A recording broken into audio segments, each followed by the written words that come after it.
report with all the details coming up later in the show. In the Clinton camp.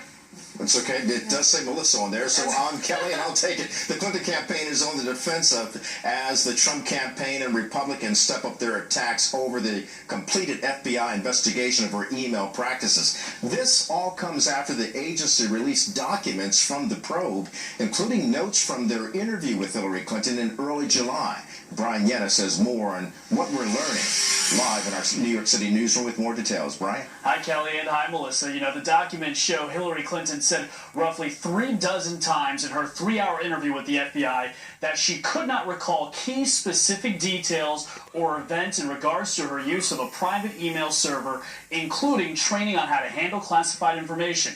She also couldn't remember receiving specialized training for managing the U.S. government's most closely held secrets, known as special access programs. The same week Clinton became Secretary of State, she signed 2 non-disclosure agreements, though, where she said she knew the rules and that violating these agreements could result in criminal charges. Critics are not buying Clinton's gaps in memory and its renewed criticisms now from critics about the FBI's investigation.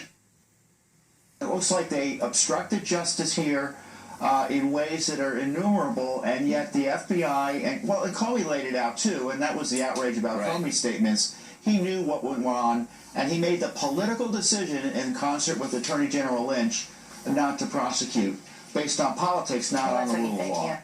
Donald Trump also saying, quote, Hillary Clinton's answers to the FBI about her private email server defy belief. I was absolutely shocked to see that her answers to the FBI stood in direct contradiction to what she told the American people. After reading these documents, I really don't understand how she was able to get away from prosecution. The Clinton campaign putting a more positive spin on everything. Quote, we are pleased that the FBI has released the materials from Hillary Clinton's interview as we had requested. While her use of a single email account was clearly a mistake and she has taken responsibility for it, these materials make clear why the Justice Department believed there was no basis to move forward with this case.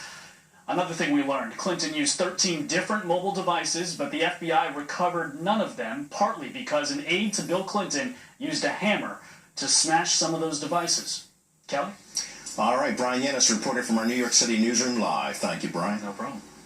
What happened to Jacob Wetterling? His family is finally getting an answer decades after the 11-year-old's disappearance.